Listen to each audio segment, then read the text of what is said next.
So I've been using this Samsung Galaxy S10e for a couple of months now, and I think that the experience I got with this phone is how a majority of users are going to feel. So I'm ready to do my review and my thoughts on the Samsung Galaxy S10e. Let's go.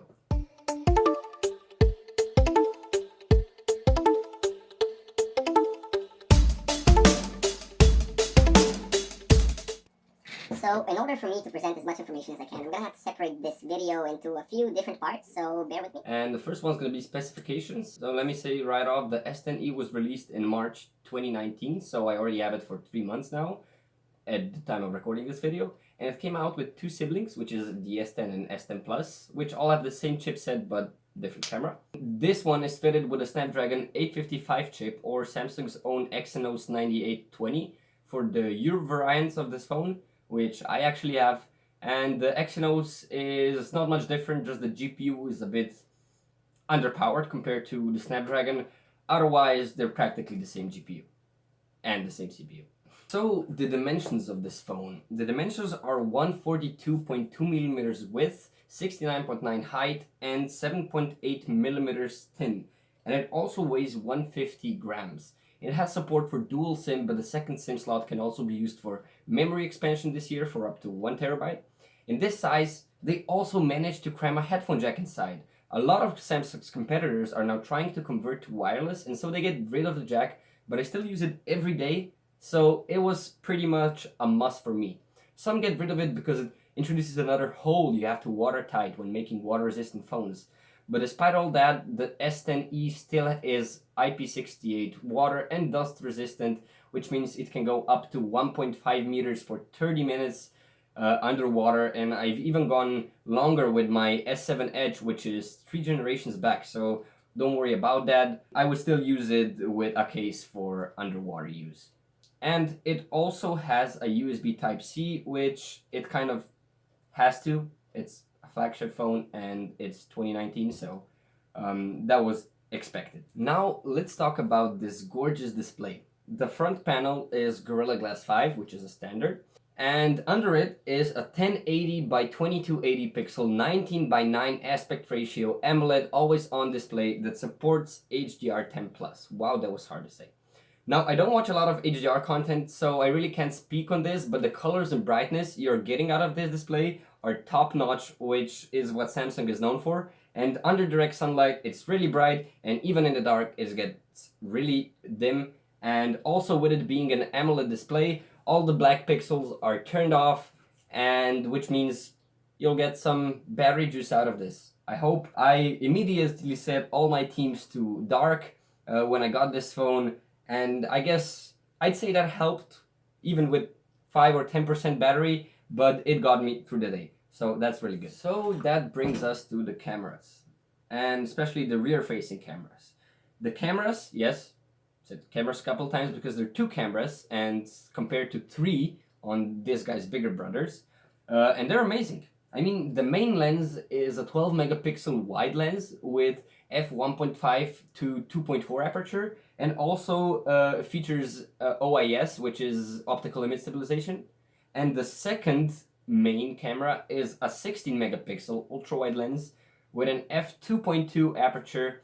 Unfortunately, the cameras have no optical 2x zoom, but I would trade an ultra wide lens for 2x zoom any day. And also the lenses are ultra wide itself, so they achieve somewhat of a lossless picture just by cropping the white part, and you get a zoom picture.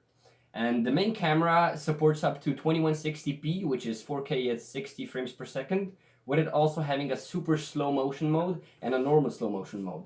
And the normal one is, I think, 1080p at 240 FPS. Yeah, no, I don't think. And the super slow mo is 720p at 960 FPS, which, wow, this thing has some power to it. Finally, we came to this guy, the front-facing camera, which is kind of the main gimmick of this Samsung phone this year. Samsung was one of the first companies to implement this kind of hole punching in AMOLED displays to implement the selfie camera into the display itself. It's a 10 megapixel sensor with f1.9 aperture, It's a 26mm wide lens that supports 2160p at 30 frames per second and 1080p at 30 frames per second. I was kind of hoping that Samsung would skip the whole notch thing, which a couple of companies had during this couple of years, which was a phase, an actual camera to an under display camera. And you know, in my opinion, I really supported Samsung because they didn't go for those centered notches that really took a lot of the screen estate. Just decided to go on this camera only notch.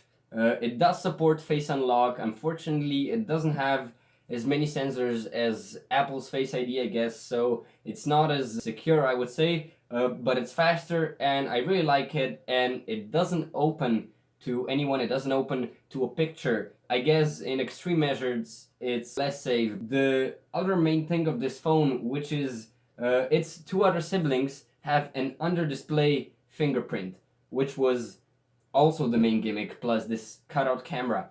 But this is the lower version of those two phones, so it doesn't have an under display fingerprint sensor, which I really like because that optical was it yeah, I think it was optical. No, it was ultrasonic under display fingerprint sensor, and it was pretty slow because it was first generation. So that's why I decided to go for this one, because I am satisfied with the fingerprint unlock on the side. My thumb gets there naturally, my finger rests there. It's really fast, and wait for this, it also doubles as a notification slider. It's really sensitive. You can, you know, have this on or off if you'd like. A lot of times I even, you know, turn on the phone and automatically, accidentally slide the notification panel down. But I think it's really useful, and I like how Samsung implemented this, and they just ditched that and came out with a lower version, didn't put that under display fingerprint, and it's cheaper, it works better, it works faster, more reliable, works with wet fingers, so that's a big plus for me. Oh, I'm sorry. Yeah, I wanted to talk about the speakers, but I really got into the content. So this year, Samsung's phone has a bottom firing speaker and an earpiece speaker that is boosted and assists the bottom firing speaker to create a stereo sound, which is a feature you think you don't need, but I'm telling you that once you start watching content on these speakers, you'll notice a big difference compared to other phones lacking one. So there's difference in audio quality and the overall immersion in your content. Just believe me on this one. Also, Samsung came out of the box with some AKG earphones, which they have been doing for a couple of years now, and I really like that because you never know, you always need an extra pair of earphones. You know, you get this jack even more useful, so you don't forget the days of it almost disappearing. So that brings us to the battery in this thing. It's a non-removable 3100 milliamp battery, which usually gets me through the day even when I'm gaming or watching content, but I don't do that much anymore, so I'm usually left with around 40-30% battery at the end of the day, which for you guys I'd say 20-15, and sometimes I don't even charge it through the night. I do recommend using black themes though, to get as much juice as you can out of it because of its AMOLED display. Now this phone has a USB Type-C charging port connector, which I already said, and it supports fast charging. Even fast wireless charging. And comes with a fast charger out of the box, not the wireless charger, of course, you buy that on your own. But you know, some companies like Apple, this phone actually has a really weird feature, which is reverse wireless charging. Some other phones have it, it's bigger siblings and, some Huawei phones and stuff like that.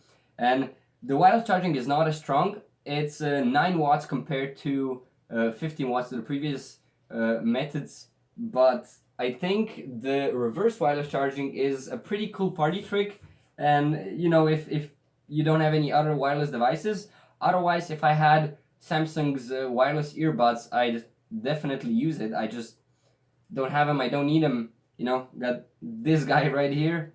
I really like the feature, it's kind of interesting.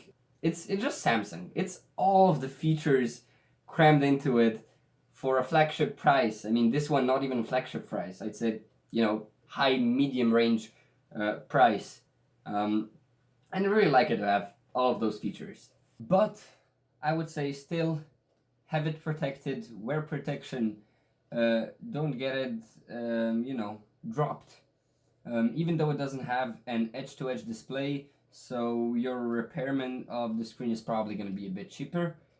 So yeah, even though it doesn't have it, you know, it's still a screen repairment. So you don't want to pay for that. And lastly, I would like to thank you guys for watching this video. This video was made for an assignment on my college, so I hope you guys learned something new. I hope you like my thoughts or have something to add to it. So please do that in the comments below, and I'll see you guys in the next video. Thank you. Bye.